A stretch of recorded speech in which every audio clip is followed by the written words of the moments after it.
Hello दोस्तों, आप सभी को प्रभु यीशु मसीह के पवित्र और मीठे नाम में जय मसीह की।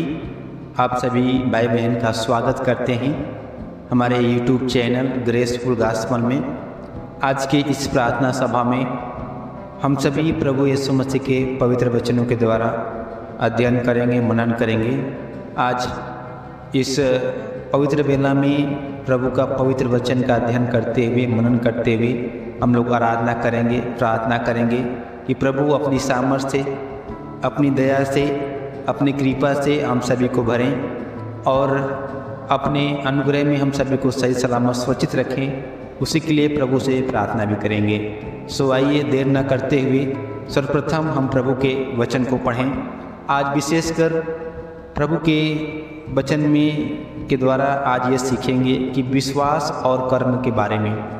कई बार ऐसा होता है कि विश्वास तो कर लेते हैं प्रभु के ऊपर, मगर कर्म नहीं कर पाते हैं। और प्रभु का वचन कहता है कि विश्वास और कर्म दोनों के साथ साथ हम सभी को मसीहत में आगे बढ़ना चाहिए। क्योंकि कई बार ऐसा होता है कि हम सोचते हैं कि प्रभु में मात्र विश्वास करने के द्वारा ही हम सब कुछ प्राप्त कर लेंगे।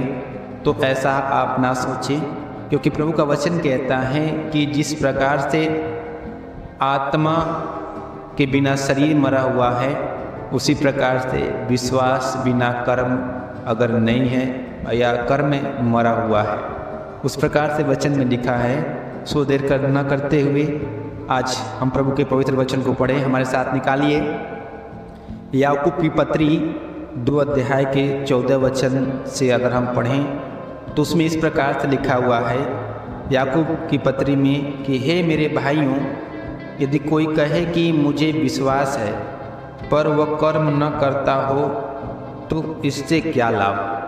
प्रभु का वचन कहता है, क्या ऐसा विश्वास कभी उसका उद्धार कर सकता है?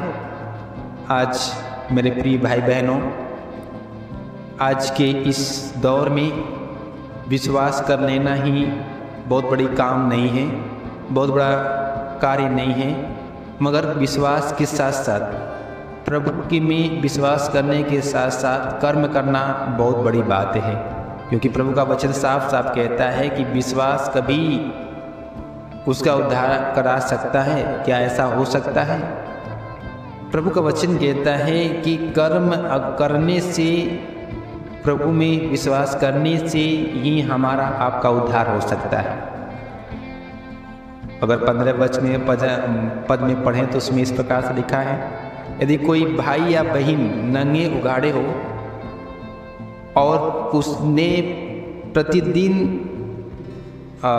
भोजन की घटी हो और तुम में से कोई उनसे कहे कुशल से जाओ, तुम गर्म रहो और तृप्त रहो। मान लीजिए अगर कोई भाई बहन जिसको प्रतिदिन का रोटी ना मिला हो, जिसको एक रोटी नसीब ना होता हो, भूखा प्यासा हो और नंगे उघाड़े हो, यानी उसके बदन पर कपड़े ना हो, गर्मी जाड़े का समय हो और वो आपके पास आए और आप उनसे बोलें कि भाई सही से जाओ, सही से रहो, खाओ पियो, तृप्त रहो और गर्म में रहो, जाड़े से बचे रहो। ऐसे करने से, ऐसे बोलने से क्या उस व्यक्ति को कपड़ा मिल सकता है या वो तृप्त हो सकता है बिना खाना का? भूख लगा है और खाना नहीं मिले, वो तृप्त हो सकता है? प्रभु का वचन कहता है कि अगर ये सब वस्तुएं जो उसके जीवन के लिए आवश्यकता है, ज़रूरत है, अगर वो उन्हें न दे तो क्या लाभ। वैसे ही विश्वास भी यदि कर्म सहित न हो तो अपने स्वभाव में वो विश्वास मरा हुआ है। आज आप सभी, हम सभी प्रभु में विश्वास करते हैं तो कर्म भी करें। प्रभु में विश्वास करते हैं, उनको अपना उद्धारकर्ता, अपना मुक्तिदाता मानते हैं और उनके नाम में आज हम लोग इकट्ठे भी हुए हैं और पवित्र वचन का अध्ययन भी कर रहे हैं, मगर उसके साथ साथ कर्म करना चाहिए। आज प्रभु में हम लोग बैठ कर के प्रार्थना कर रहे हैं, वचन को पढ़ रहे हैं, अध्ययन कर रहे हैं, मनन कर रहे हैं, ये एक प्रकार का कर्म ही है। हम प्रभु में विश्वास किए हैं और विश्वास के कारण ही आज पवित्र वचन का अध्ययन कर रहे हैं। ये भी एक प्रकार से कर्म है। अगर देखा जाए तो कर्म क्या है? उसके पीछे अगर हम लोग पढ़ें तो प्रभु के आज्ञाओं का पालन करना, प्रभु के सम्मुख में अपने घुटने को टेक करके प्रार्थना करना, प्रभु के वचन को पढ़ना, उन वचनों के अनुसार अपने जीवन को चलाना ही कर्म है। प्रभु का वचन कहता है कि अगर हम लोग देखें आगे पढ़े उसी पत्री में अब्राहम के बारे में परमेश्वर का वचन कहता है कि अब्राहम जो कि परमेश्वर के ऊपर विश्वास किया, प्रभु यीशु मसीह के ऊपर जीवते परमेश्वर पर विश्वास किए और उस विश्वास के कारण ही परमेश्वर के दिशा निर्देश को पा करके, उनकी आज्ञाओं को पा करके अपने इकलौते पुत्र को वेदी पर चढ़ाने के लिए ले गए। और वो वेदी पर चढ़ाया जाना ही परमेश्वर की नज़रों में अब्राहम के द्वारा किया हुआ कर्म कहलाया। और वो कर्म के कारण ही वो धार्मिक उनके जीवन के लिए गिना गया। इसलिए हम सभी विश्वास के साथ साथ परमेश्वर में, प्रभु यीशु मसीह में कर्म भी करें।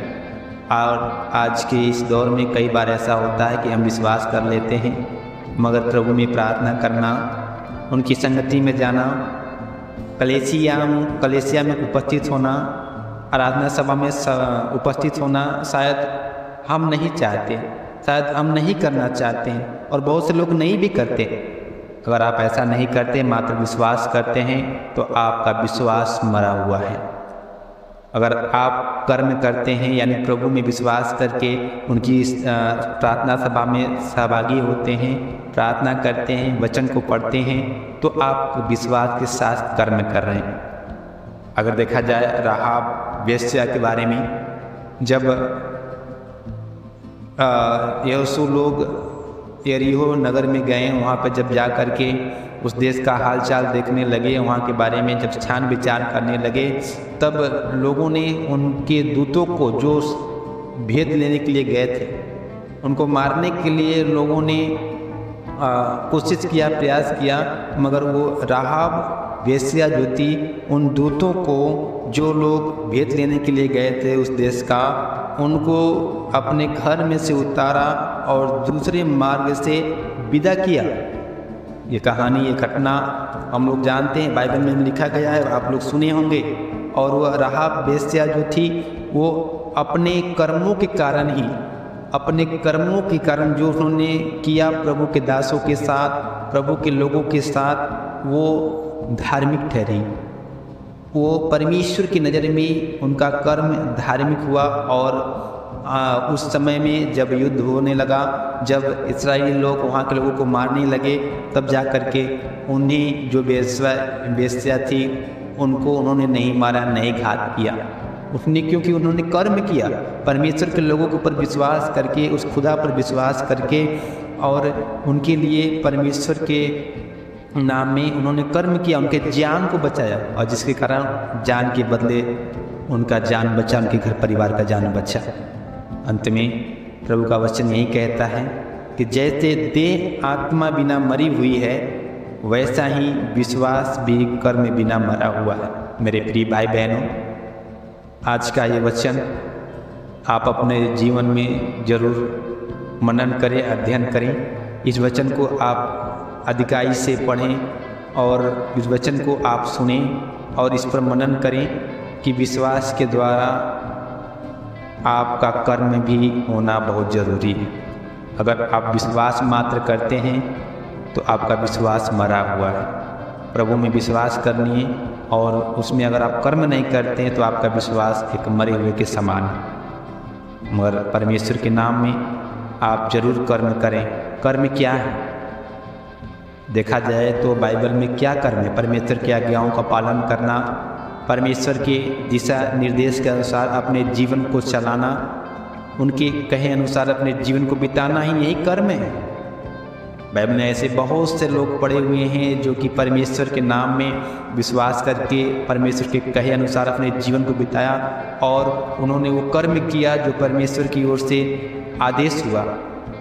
वैसे हम भी परमेश्वर के नाम में बने रहें, विश्वास करते रहें और अपने कर्म को करते रहें, क्योंकि परमेश्वर ने कहा, परमेश्वर ने, प्रभु यीशु मसीह ने कहा कि आप परमेश्वर की आज्ञाओं को मानें, आप परमेश्वर से प्रेम के साथ बने रहें और अपने कर्म को करते रहें। सो आज के वचन से परमेश्वर आप सभी को आशीषित करें। आइए हम थोड़े समय परमेश्वर की हजूरी में उपस्थित होकर के परमेश्वर के महिमा में आज हम सभी घुटने टेक करके प्रभु की आराधना करें, प्रार्थना करें और प्रभु का सामर्थ्य हम सभी के जीवन में आने के लिए प्रभु से विशेषकर प्रार्थना करें कि प्रभु आज अपनी सामर्थ्य से भरें ताकि पवित्रता के साथ उनकी आराधना, उनकी महिमा करने पाएँ। सो आज हम सभी अपनी आंखों को बंद करें और प्रभु में प्रार्थना करें। परमेश्वर की मौजूदगी में, प्रभु यीशु मसीह की उपस्थिति में आज हम सभी एकत्रित हुए हैं और उनके नाम में महिमा करने के लिए, उनके नाम की प्रशंसा करने के लिए आज हम सभी एकत्रित होकर के, खड़े होकर के हम लोग आराधना करना चाहते हैं। इसलिए आज तमाम तरह की चिंताओं को छोड़ करके, तमाम तरह की बातों को छोड़ करके आप पूरे मन के साथ, पूरे हृदय के साथ, पूरे आत्मा सच्चाई के साथ हम सभी मिलके प्रार्थना करने पाएँ,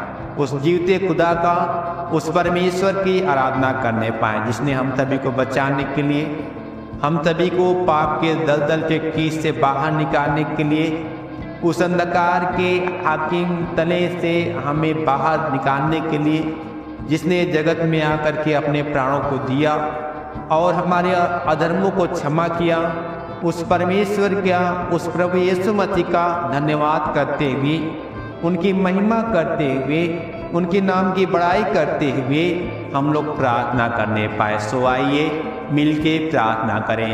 पवित्र पवित्र पवित्र पवित्र पवित्र पवित्र सेनाओं के यहोवा परमेश्वर, दयावंत प्रभु, सामर्थ्य पिता, अनुग्रहकारी दयालु परमेश्वर, महिमा को परमेश्वर प्रभु जी, एक बार फिर आज आपके सम्मुख में आते हैं पिता। प्रभु आपके नाम की महिमा करने के लिए, आपके नाम की बड़ाई करने के लिए, प्रशंसा करने के लिए पिता, तो होने दें आप अपने वायदे के अनुसार, अपने वचन के अनुसार प्रभु हम सभी के मध्य में, हम सभी के बीच में अपनी उपस्थिति, अपने पवित्र आत्मा की सौभाग्यता दीजिए पिता परमेश्वर, क्योंकि परमेश्वर आपके वचन में लिखा है, जहाँ कहीं 2-3 जन आपके नाम में किसी विषय के लिए, किसी एक बात के लिए इकट्ठे होते हैं, आपकी उपस्थिति, आपकी मौजूदगी प्रभु उनके मध्य में, उनके बीच में होती है। पिता आज हम बहुत से थोड़े लोग प्रभु आपके नाम में इकट्ठे हुए हैं, 2-4-10 लोग प्रभु इकट्ठे होकर के आपके नाम की महिमा करना चाहते हैं प्रभु, तो होने दे आपका आत्मा, आपकी उपस्थिति हम सभी के बीच में, हम सभी के हृदयों में, हम सभी के मनों में प्रभु हो जाए पिता परमेश्वर। सेनाओं के यहोवा परमेश्वर प्रभु जी, सर्वप्रथम प्रभु आज की आराधना के विरोध में हम सभी से जो भी पाप गुनाह हुआ, अधर्म हुआ प्रभु, उन सारे अधर्मों को, पापों को प्रभु आप क्षमा करें। प्रभु हम मानते हैं, स्वीकारते हैं प्रभु कि आपके वचन के विरोध में, आपकी आज्ञा के विरोध में, आपके प्रभु तमाम तरह की बातों के विरोध में प्रभु हमने अधर्म किए पिता।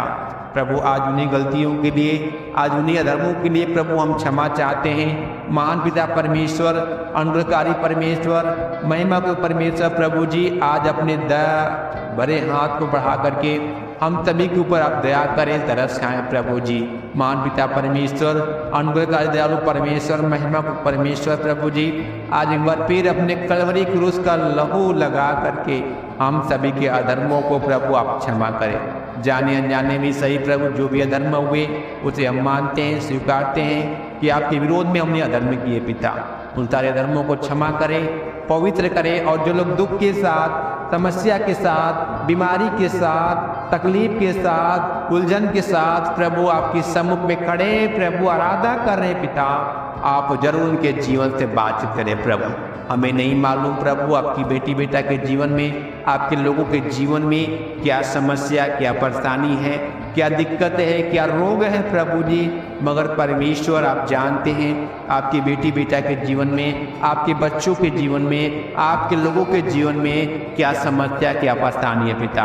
प्रभु आपसे विनती करते हैं, आप हर एक के जीवन से प्रभु आप बातचीत करें, आप हर एक के जीवन को टच करें, स्पर्श करें प्रभु जी, ताकि आज प्रभु आपके नाम में चंगाई पा करके जाने वाले हो सके, आपके नाम में छुटकारा पाने वाले हो सके, आपके नाम में अपने तमाम तरह के बंधनों से प्रभु विमुक्ति पाने वाले हो सके। पिता परमेश्वर, कृपालु परमेश्वर, महिमा को परमेश्वर, दया करने वाले प्रभु, आप हर एक को अपने पवित्र लो में ढांप ले प्रभु, सर से लेके पांव तक प्रभु अपने पवित्र लो में ढांपे, रक्षा रखवाली करे, अगुवाई मदद सहायता करे। पिता सेनाओं के वह परमेश्वर पवित्र पिताजी, हर एक के शरीर प्राण आत्मा को, हर एक के जीवन को प्रभु आपके हाथ में दे देते हैं। आप अपनी योजना के तहत अपनी इच्छा के अनुसार प्रभु इस्तेमाल करें, आगे बढ़ाएं और प्रभु जी हर एक के जीवन से प्रभु आप बात करें। पिता परमेश्वर, हालेलुया हालेलुया हालेलुया हालेलुया। पवित्र पवित्र पवित्र सेनाओं की यहोवा परमेश्वर, अनुग्रहकारी दयालु परमेश्वर, उद्धारकर्ता मुक्तिदाता परमेश्वर, आपका धन्यवाद, स्तुति, महिमा और राजाओं के राजा। आज अपनी आत्मा को प्रभु हम सभी के ऊपर उड़ेले, अपनी सामर्थ्य को प्रभु हम सभी के ऊपर उड़ेले। प्रभु हम तो नहीं जानते प्रभु इनके जीवन में क्या तकलीफ है, मगर परमेश्वर आप जानते हैं, आपसे कोई बात छिपी नहीं है, आपकी नजर हर एक के ऊपर बनी रहती है। पिता आज जितने ने प्रभु अपने मुंह को खोल करके आपके सम्मुख प्रभु खड़े हो करके आपके सम्मुख घुटने टेक करके जो लोग प्रार्थना किए, विनती किए, पिता उनके सारे दुखों को प्रभु आप दूर करें, उनके सारी बीमारियों से आप प्रभु छुटकारा दें, उनके जीवन में जो शैतानी बंधन है उनसे भी प्रभु आप छुटकारा दें। पिता परमेश्वर, आप दयालु परमेश्वर, कृपालु परमेश्वर, महिमा परमेश्वर, आप दया करें प्रभु। हर एक बात धन्यवाद करते हैं, हर एक के जीवन को, शरीर प्राण आत्मा को प्रभु आपके हाथ में देते हैं। आप स्वयं संभालिए, रक्षा रखवाली कीजिए, मदद सहायता करें प्रभु।